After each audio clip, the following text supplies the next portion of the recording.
Guys, what's going on? Welcome to another video on my channel, Hairliciously. If you guys are new to the channel, please make sure to subscribe so that you guys are updated on hair loss and hair transplant content, as well as updates on current hair loss treatments in the pipeline. Visit my website at HAIRLICIOUSLY.com to purchase our microneedling device, which is scientifically proven to stimulate hair growth, my low-level laser therapy cap, DHT blocking shampoo, conditioner, and serum, hair growth vitamins, Pyrilutamide, and a few other products to help those who are losing hair. So the other day, I came across a recent Tresses post regarding an interesting YouTube video that was published a few years ago, and it was actually featuring a guy who had undergone a pretty extensive high-density hair transplant to kind of reestablish his hairline at a clinic in Istanbul, Turkey.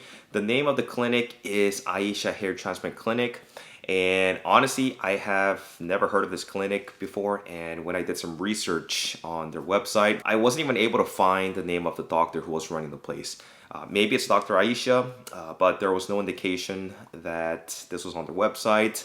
And this is always kind of like a red flag, at least in my opinion, because you always want to try to go to a clinic that is operated by a doctor, even if they're not 100% involved in the full hair transplant procedure. And this is typically common in Turkey and even in different parts of the world, including the US, where a lot of the hair transplant work is going to be delegated to an experienced team or a group of technicians. And this isn't necessarily a bad thing, because if the skilled technicians are properly trained with adequate years of experience and still supervised by a skilled doctor, they can do just as good of a job as the doctor himself or herself. But me personally, I like having a doctor present with adequate years of experience to oversee the hair transplant, with involvement either in the extractions or the implantation or the hairline design, even if the doctor is not going to be fully involved. But the one thing that really struck to me about this video, doctors aside, was just how low the hairline was placed during the hair transplant. And this is something that an ethical doctor or a clinic would never recommend or even conduct. And the only reason that this was allowed in this guy's case was because the clinic didn't care about the well-being of their patient and was simply in it for financial gain. In fact, this was probably the lowest hairline placement that I've ever seen, and easily tops the 5 worst hair transplant results.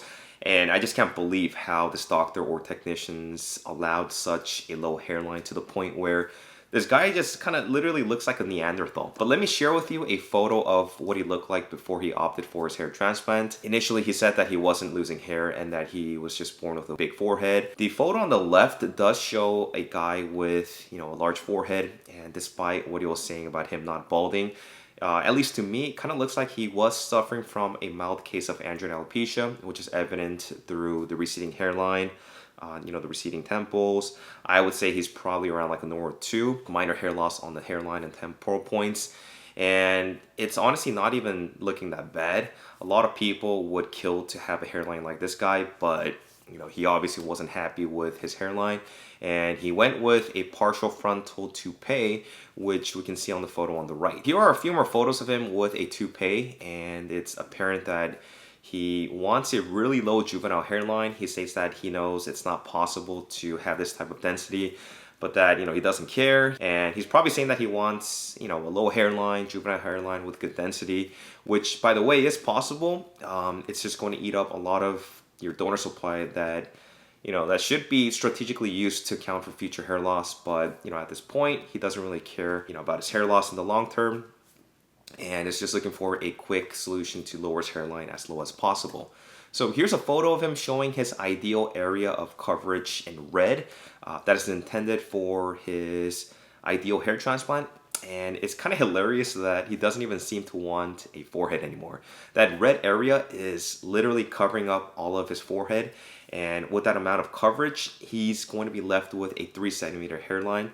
Not to say that it's going to look extremely unnatural and it's going to look weird and just stupid. If he reduced that red area to half of what he has, it'd be way more reasonable. But with a hair like that low, assuming even with good density, it's just going to look extremely unnatural, and it's going to be a dead giveaway of a hair transplant. And I will explain more in detail in just a bit on why that's the case. So, not surprisingly, he still pulled the trigger on his procedure, and this is his first day post-op. And I just can't believe why a hair transplant clinic would even allow something like this to happen in the first place. And it's even more hilarious that they're using this, this shitty result as a promotion for the clinic. I'm all for density and a nice low hairline for the right candidate, but this guy literally dropped like 3 to 4 inches of his hairline, and it looks extremely horrible because nothing is proportional. A general rule of thumb is that your hairline height should be roughly about 1/3 of the total height of your face. It can also be slightly less if you're going for a more aggressive type of hairline.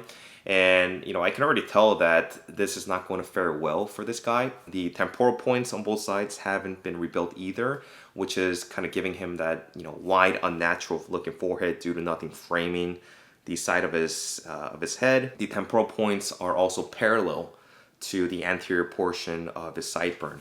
And anytime someone is miniaturizing on their temporal points, this area needs to really be considered and rebuilt so that the overall hair transplant is going to look natural. And we can also see that he's had some type of grafts implanted into his eyebrows as well. So here's a better headshot of his hair transplant on day 2, and we can just see how unnatural the hairline is, because it's just way too straight with no irregularities like we see in natural hairlines.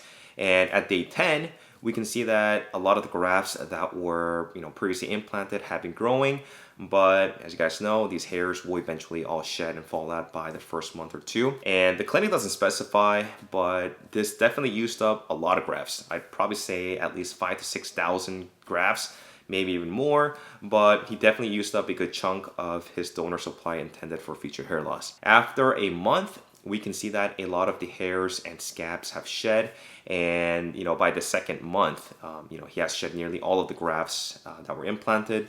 And looking at this photo again, I just can't believe how much he lowered from his original hairline.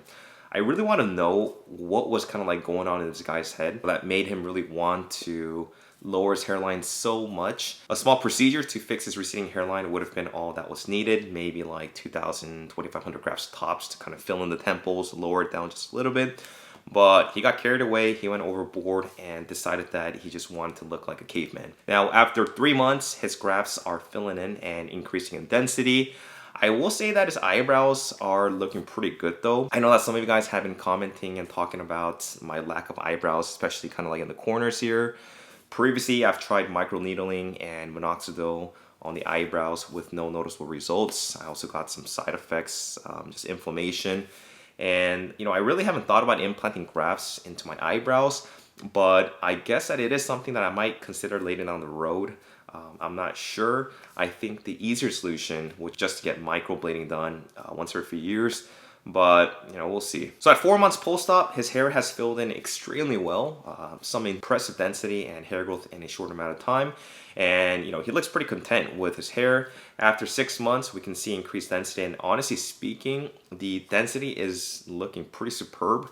The clinic dense packed his hairline, and given that he does appear to have good above average hair thickness, it really kind of put him at an advantage in getting that dense hairline. And at month 7, we can see another angle of his new hairline. It still looks pretty low with the lack of temporal points. It just doesn't look natural. It's kind of like almost as if he's wearing some type of helmet or something. His hairline also lacks that transition from soft hairs in the front to increasing hair density reinforced behind it. And because it looks way too thick up in the front, it's not going to look natural, because a natural hairline has softer grafts in the front of the hairline that gradually increases with density. Typically, a good hair transplant clinic is going to be able to differentiate graft thickness before implanting. So for example, grafts extracted from kind of like the sides of the head tend to be softer and smaller in diameter, and would be ideal to use to be placed in the frontal portion of the hairline as opposed to the hairs extracted from the back. But the clinic that this guy went to didn't seem to really differentiate any of the extracted grafts and simply just implanted them. Now at 8 months post-op, once again, incredible density, but his hairline still looks very unnatural. But he does look pretty pleased with his results, so kudos to him. Whatever makes him happy. And then his final result, probably at 1 year post-op, too much density, obviously starting in the frontal hairline, a lack of the temporal points on both sides.